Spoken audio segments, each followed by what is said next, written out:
जय माता दी, जय माँ सर्वेश्वरी, जय माँ जगदम्ब। श्री दुर्गा सप्तशती 7वां अध्याय हिंदी पाठ। चंड और मुंड का वध। ध्यान। मैं मातंगी देवी का ध्यान करता हूँ। वह रत्नमय सिंहासन पर बैठकर पढ़ते हुए तोते का मधुर शब्द सुन रही हैं। उनका शरीर का वर्ण श्याम है।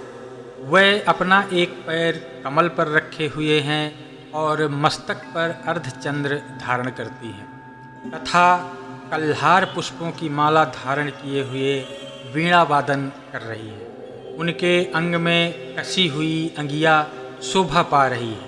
वह लाल रंग की साड़ी पहने हाथ में शंखमय पात्र लिए हुए हैं। उनके बदन पर मधु का हल्का हल्का प्रभाव जान पड़ता है और ललाट में बेंदी शोभा दे रही है। ऋषि कहते हैं, तदनंतर शुंभ की आज्ञा पाकर वह चंड मुंड आदि दैत्य चतुरंगिणी सेना के साथ अस्त्र शस्त्रों से सुसज्जित होकर चल दिए। फिर गिरिराज हिमालय के सुवर्णमय ऊंचे शिखर पर पहुंचकर उन्होंने सिंह पर बैठी देवी को देखा। वह मंद मंद मुस्कुरा रही थी। उन्हें देखकर दैत्य लोग तत्परता से उन्हें पकड़ने का उद्योग करने लगे।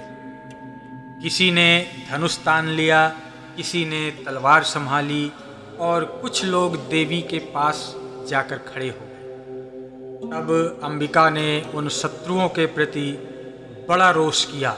उस समय क्रोध के कारण उनका मुंह काला पड़ गया, ललाट में भौहें टेढ़ी हो गईं और वहाँ से तुरंत विकराल मुखी काली प्रकट हुई। जो तलवार और पास लिए हुए थीं, वह विचित्र खटवांग धारण किए और चीते के चर्म की साड़ी पहने हुए नरमुंडों की माला से विभूषित थी। उनके शरीर का मांस सूख सा गया था, केवल हड्डियों का ढांचा था जिसमें वह अत्यंत भयंकर जान पड़ती है।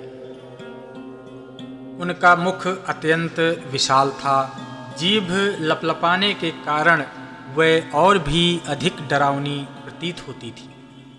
उनकी आंखें भीतर को धंसी हुई और कुछ लाल थीं।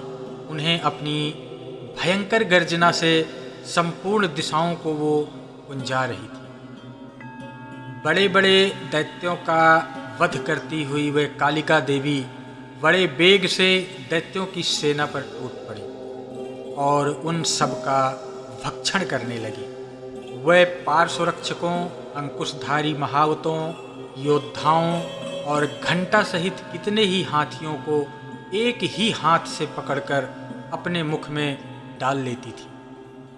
इसी प्रकार घोड़े, रथ और सारथी के साथ रथी सैनिकों को मुंह में डालकर वह उन्हें बड़े भयानक रूप से चबा लेती थी। किसी के बाल पकड़ लेती, किसी का गला दबा देती और किसी को पैरों से कुचले डाल रही थी और किसी को छाती के धक्के से गिराकर मार डालती थी। वह असुरों के छोड़े हुए बड़े बड़े अस्त्र शस्त्र मुंह से पकड़ लेती और रोष में भरकर उनको दांतों से पीस डालती थी।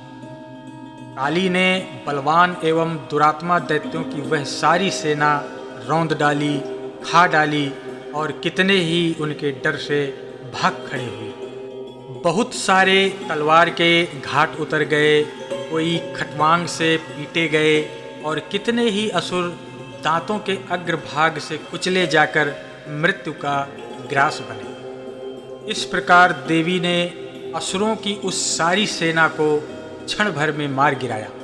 यह देख चंड उन अत्यंत भयानक काली देवी की ओर दौड़ा तथा महादैत्य मुंड ने उन पर अत्यंत भयंकर बाणों की वर्षा तथा हजारों बार चलाए हुए चक्रों से उन भयानक नेत्र वाली देवी को आच्छादित कर दिया।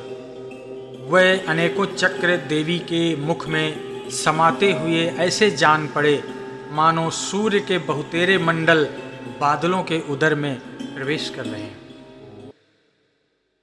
तब भयंकर गर्जना करने वाली देवी काली ने अत्यंत रोष में भरकर बहुत ही विकट अट्टहास किया।